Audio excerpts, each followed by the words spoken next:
O Espírito Santo abre os nossos corações, mentes e ouvidos para ouvir a palavra desse Deus que é onipotente, é santo, é perfeito e quer que andemos em retidão. Amém. Antes de começar o sermão, eu preciso perguntar para vocês: todo mundo aí está com as duas mãos e os dois olhos? Ainda. Eu espero que permaneçam assim até o fim do sermão, porque dessa vez Jesus não foi tão doce como a gente espera. Na semana passada nós ouvimos de Jesus que se a justiça dos seus ouvintes, aqueles que estavam reunidos no monte, não excedesse em muito a justiça dos escribas e dos fariseus, jamais entrariam no reino dos céus. Lembra? Um versículo antes dessa leitura que nós fizemos. Mas qual que era a justiça dos fariseus e dos escribas? A justiça que os fariseus e os escribas tinham era a observância das leis, era a observância da tradição. E essa era a forma mais perfeita encontrada por eles para satisfazerem as exigências de Deus e entrarem no reino dos céus.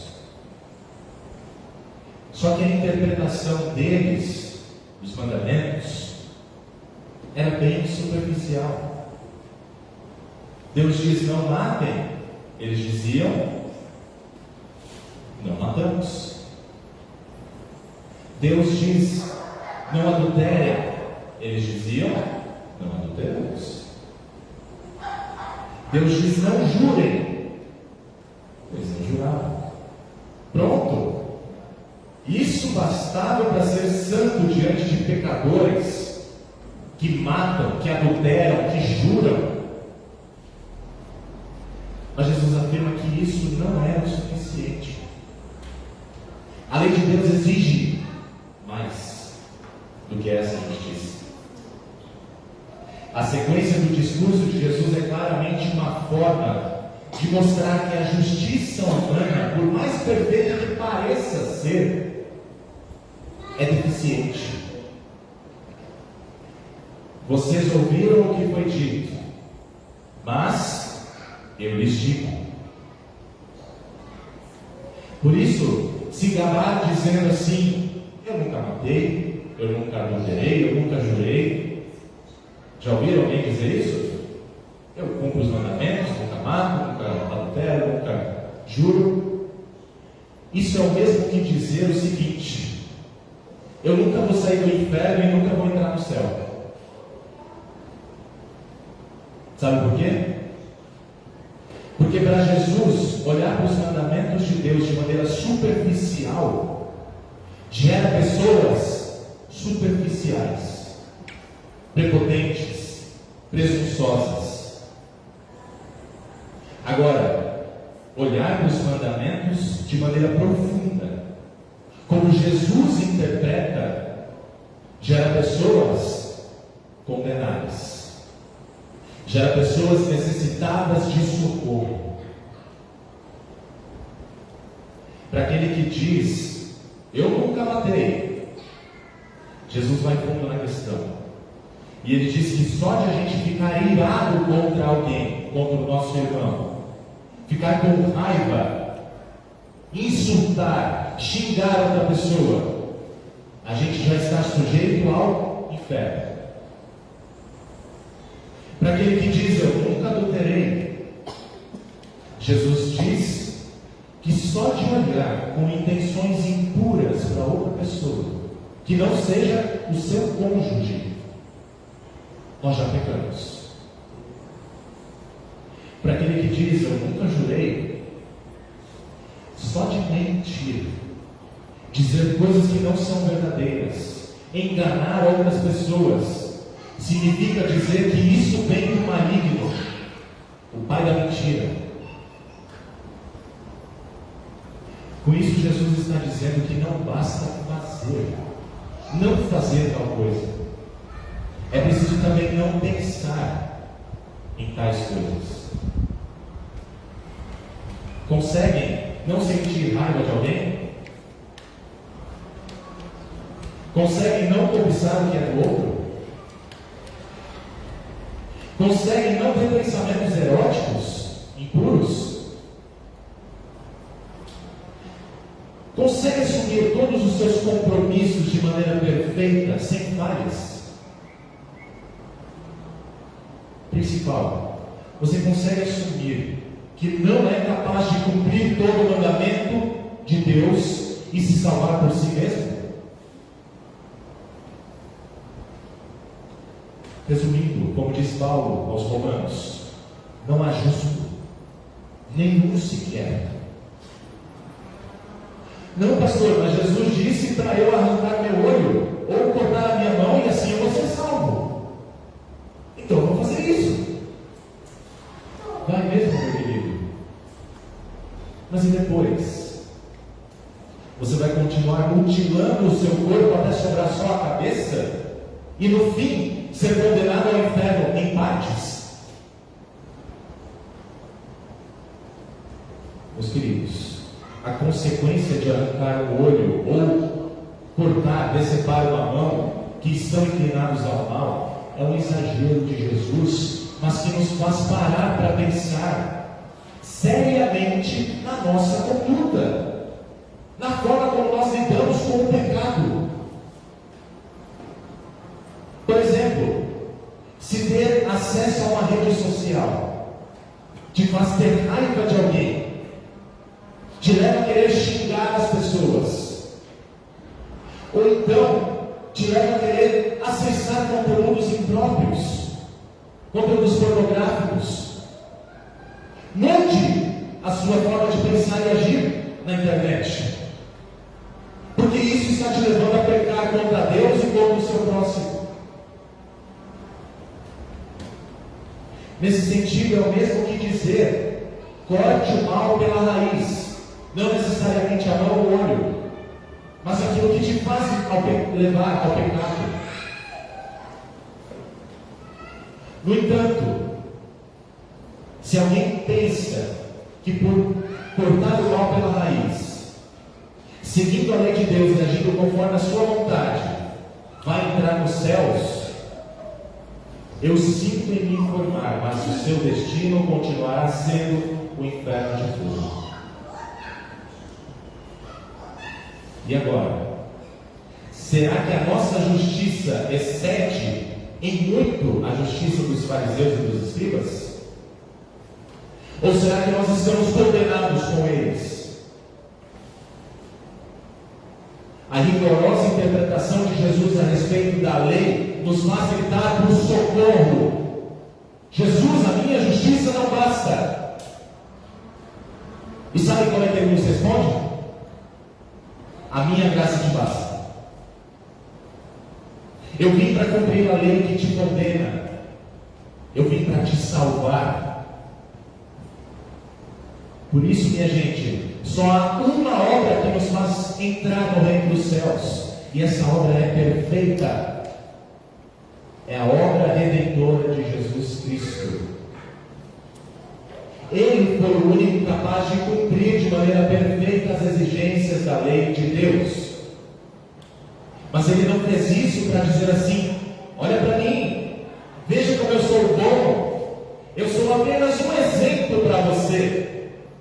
Porque você pode, você consegue, você é demais, você vai cumprir a lei de Deus e vai entrar no céu porque você merece. Não. Definitivamente não. Ninguém merece entrar no céu a não ser aquele que desceu do céu para resgatar pecadores que necessitam de socorro. Tudo que nós não conseguimos cumprir, Jesus cumpriu. Tudo que não conseguimos fazer com perfeição, Jesus foi lá e fez. Ele conseguiu. Tudo que precisava ser feito para que eu e vocês que estão me ouvindo, pudéssemos ser salvos do inferno de fogo, Ele fez. Ele foi condenado para poder dizer a nós: está consumado. consumado, está feito, está completa a obra da redenção, da salvação de vocês. E pela fé, a fé em Jesus, nós podemos sim ter certeza da nossa salvação, porque ela não depende de nós. Do início ao fim, a nossa salvação é obra de quem? De Deus. Nós somos salvos porque cremos que Deus estava em Cristo reconciliando o mundo consigo mesmo, diz Paulo na segunda carta aos Coríntios. No livro de Apocalipse diz que os que estão no céu louvam a Deus cantando assim: ao nosso Deus pertence a salvação. Apocalipse 7. Por isso, nenhum ser humano salvo por Deus terá qualquer razão para se gabar de ter entrado no paraíso. Não de obras, para que ninguém se glorie, Efésios 2, né? Pensar na salvação como algo que depende de nós é tentar ser parceiro de Deus. E quando o assunto é salvação, Deus não tem parceiros. Em Isaías 43, versículo 11, está escrito: Eu mesmo sou o Senhor, e além de mim não há Salvador algum. Mas pastor, para que serve a lei então, se não é para entrar no céu, se não é para ser salvo? Os luteranos ensinam que existem 3 usos da lei: a lei como freio, a lei como espelho e a lei como guia. O primeiro uso da lei, Deus quer frear o mal no mundo, para que as pessoas vivam bem em sociedade. É nesse sentido que Deus fala ao seu povo em Deuteronômio, capítulo 30, nós lemos hoje: se guardarem o meu mandamento que hoje lhes ordeno, que amem o Senhor seu Deus, andem nos seus caminhos e guardem os seus mandamentos, os seus estatutos e os seus juízos, então vocês viverão e se multiplicarão. E o Senhor seu Deus os abençoará na terra que estão entrando para tomar posse. Se todos seguirem as boas leis de convivência, as pessoas não vão viver bem? Claro que sim. Mas é isso que acontece de fato? Claro que não. E é aqui que entra o segundo uso da lei, a lei como espelho. A lei nos acusa e nos faz ter consciência de que a descumprimos. E por isso ela nos dá o conhecimento do pecado. Eu olho para ela e vejo que eu sou pecador.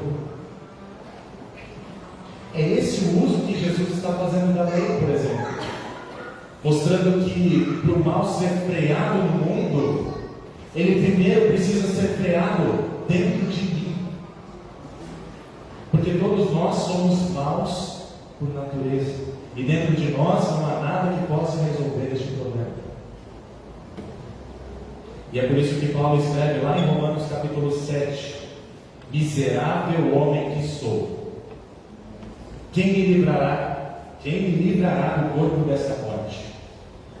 Graças a Deus por Jesus Cristo, nosso Senhor.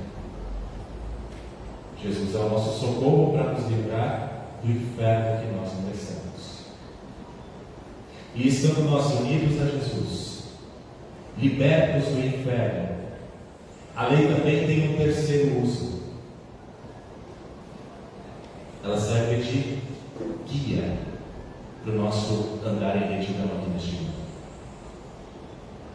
Por causa de Jesus, nós olhamos para a lei e não a vemos como algo ruim, algo negativo, mas como uma bênção de Deus para a nossa vida e para o bem do nosso coração. De maneira bem didática, a lei nos mostra, ou não apenas mostra, o que nós devemos fazer, o que nós não devemos fazer de ruim, mas o que nós devemos fazer de bom. A lei diz: não matem, não fiquem irados uns com os outros, mas reconciliem-se com os seus irmãos, diz Jesus. Ajudem o seu próximo, sejam-lhes úteis em todas as necessidades corporais. Escreve Lutero em Catecismo Menor. Dessa forma, a lei não apenas proíbe o que é mal, mas ensina o que é bom, o que é agradável a Deus. É assim que nós podemos olhar para a rigorosa lei de Deus na perspectiva de Jesus. Porém, que fique bem claro que nada disso serve para nos salvar. A lei serve como freio, espelho e guia. A lei não serve para salvação. Não obedecemos a lei para sermos salvos, mas obedecemos porque nós fomos e somos salvos em Jesus.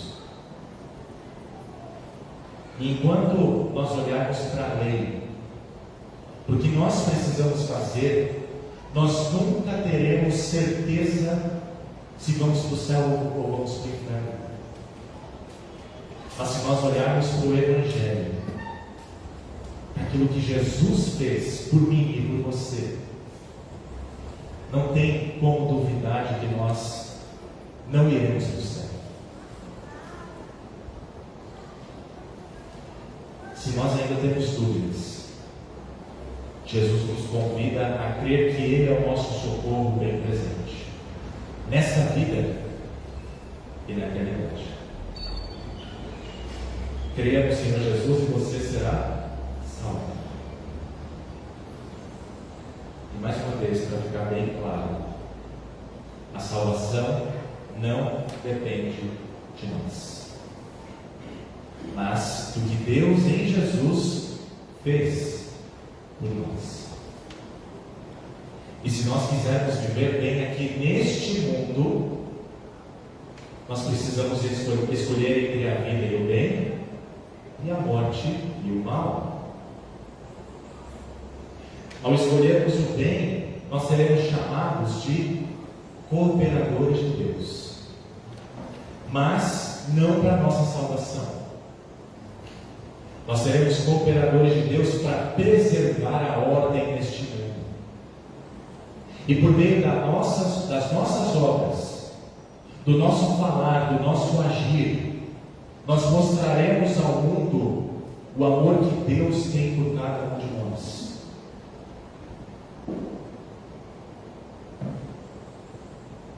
Esse amor que nos livra do inferno, nos dá sentido para viver neste mundo e nos faz ter a certeza de que a vida eterna já é nossa pelo amor de Jesus.